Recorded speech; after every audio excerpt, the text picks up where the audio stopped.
Hello বন্ধুরা, দেখো আগামীকাল আমরা দুর্গা মণ্ডপ দেখতে চলে গেছি। এখানে প্যান্ডেল কমপ্লিট হয়ে গেছে, তাই ভাবলাম একটু ঘুরে আসি, তোমাদের সঙ্গে শেয়ার করি। তাই জায়গাটা তো খুব আমার ভালো লেগেছে। কার কার এর ভালো লাগে অবশ্যই কমেন্ট করে বলবে। এত সুন্দর প্রদর্শনী করেছে এখানে, বলার মতন না। সবটা করেছে বাঁশ দিয়ে, বাঁশ আর ছন দিয়ে। খুব সুন্দর হয়েছে প্রদর্শনীটা। তারপর দেখো ভিতরে এত সুন্দর প্রোগ্রাম হচ্ছে, তাই চলে গেছি আমরা দুজনে।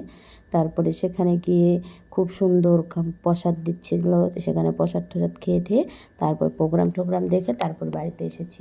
খুবই ভালো লেগেছে আমার। তোমাদের যদি ভালো লাগে কমেন্ট করে বলবে। আর কারা কারা এখানে আসতে চাও অবশ্যই চলে আসবে। খুব সুন্দর জায়গাটা, আর খুব সুন্দর সাজিয়েছে। আমার তো খুব হ্যাপি লেগেছে। তোমাদের যদি ভালো লাগে ভিডিওটা দেখে চলে আসবে।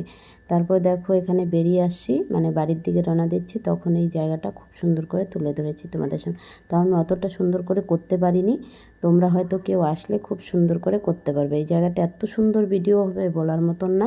তোমরা সবাই চলে এসো এই প্যান্ডেলে। তারপর দেখো রোডের মধ্যে এখানে লাইটিং লাগিয়ে দিয়েছে, তাই আমরা দেখতে দেখতে গিয়েছিলাম। তাই অনেকেই ফটো টটো তুলতেছিল। তারপরে দেখো এই সাইডটা এত সুন্দর করে সাজিয়েছে রোডের সাথে, লাইটিং করে দিয়েছে। তাই বেশি বক বক করবো না। কারা কারা আসবে অবশ্যই চলে এসো। সবাইকে শুভ সন্ধ্যা।